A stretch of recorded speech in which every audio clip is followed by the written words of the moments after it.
episode 2 today. I'm so glad you came back to see what we were going to do. In this episode, we're going to be measuring dry ingredients and wet ingredients and showing you the utensils you can use for those. So these are things that you have in your home or that you can purchase at your local store. So without further ado, let's get measuring. Hello, so we're going to first start off with liquid measuring.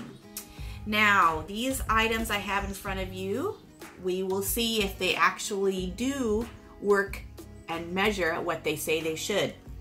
Tablespoon, everyone has that one in their kitchen, and a teaspoon.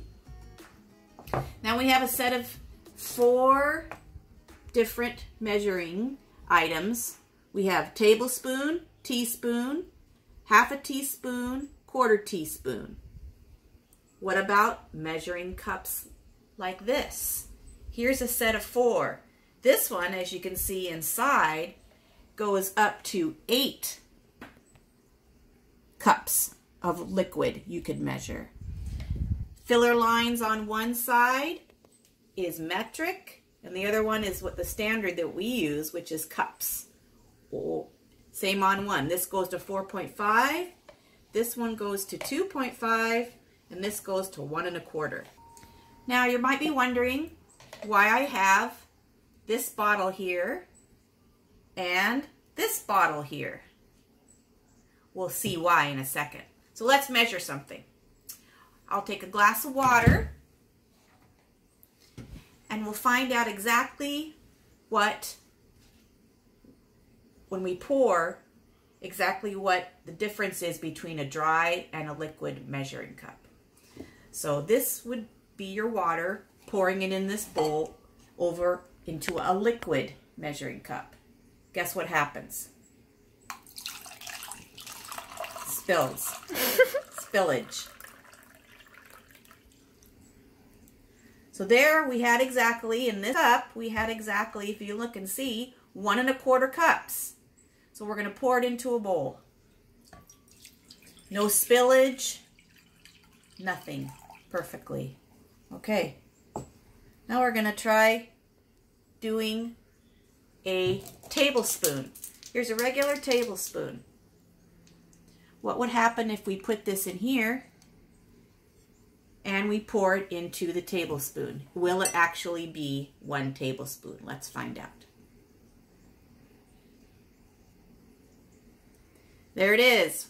You may use this tablespoon or this tablespoon when you're measuring. What about this bottle of oil? What about this cap? Here's a trick for you. What do you think this measurement is? Well, let's find out. Let's pour the oil in. There we have that. I'm going to go for a tablespoon. What do you think? Look at that.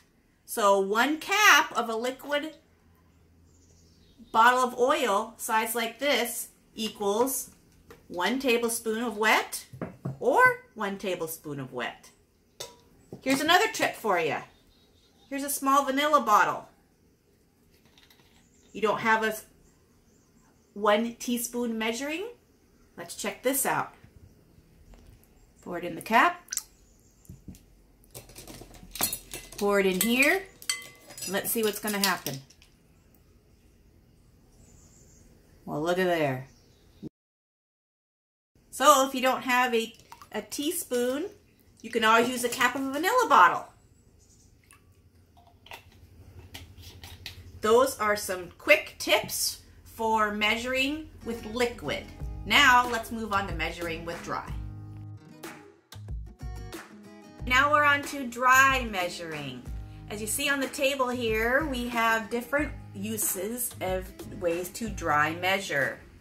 I'm going to show you the proper way to measure and the improper way with brown sugar, with some regular flour, and quick tip. Here's the butter. As you can see on the side there, it already has things pre-measured for you. So if you're in a pinch and you do not want to take and put things into a dry measuring cup, you can look along there, take your knife, and cut whatever size you want. And that's really handy with the butter. Okay, measuring cups come in different forms. I have these metal ones. There's this cute little owl one that I have, a 1/4 cup, a 1/2 cup. There's even ones that can go to be more expensive, but these are, like I said, basic tools that you can find at any dollar store or at any supermarket or big box store. Improper way to measure. Now we're going to start with flour. Normal white unbleached flour. Let's say we're going to, in our recipe, we call for 1 cup of flour. Here is the improper way to measure 1 cup of flour. Now, if you are like me and you look at the temperature outside and the temperature seems to be rainy and there's more moisture in the air, you might need a little more flour. The proper way to measure, of course, you want to measure over the actual container that you have and not over the bowl you'll be cooking with, because it might be too much or too little. Also, you need to stir up your flour or your contents to make sure proper air bubbles get in there. So let's put that in there and see. Now, what is the knife used for? A lot of people don't use the knife. A lot of people eyeball it. Proper way for that, take it, shake it, and correctly go across. That is a correct 1 cup of flour. Into the bowl. All right, now we're going to do brown sugar. Brown sugar can be tough because with brown sugar, most recipes call for packed brown sugar. So, some people will do this. Uh-oh. Like I said, bake. Some people will take it, and that will be their cup. That's improper.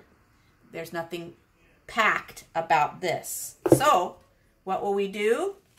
We'll do like we mentioned before. We will take our brown sugar, stir it up to get all the air in there, put it in to the bowl, and pack it. Now, a trick I use to pack it is a measuring cup with no handle. Pack, pack. See how deep it's getting? So, when they say 1 cup packed brown sugar, be sure and find something that you can get that gets that down in there. Then when you get it all filled up and packed in, you take your knife, smooth across the top. And there's 1 cup of packed brown sugar. Observant, you've noticed that this 3, 2, 1. For those of you who have been observant, you've noticed that this measuring utensil has been used in dry and wet measuring. You might wonder why. Well, as you can see, even though the measurements are on this side, this 2 cup measuring utensil has a pour spout. So it can be used for wet, or it can be used for dry, because you can pack the brown sugar or whatever you need that has to be solid in and take the knife right across and make it accurate. Even though accurate baking is important, it's also important to have fun. And as you've seen in the past there, I did have a blooper, so that always makes it fun. So that's it for this episode. Yep, episode 2 done and out. Now we are going to be using those measuring utensils we learned just now in the upcoming episode, which will be number 3, English scones. I hope you like and subscribe to me on this YouTube channel, because I make it, you bake it.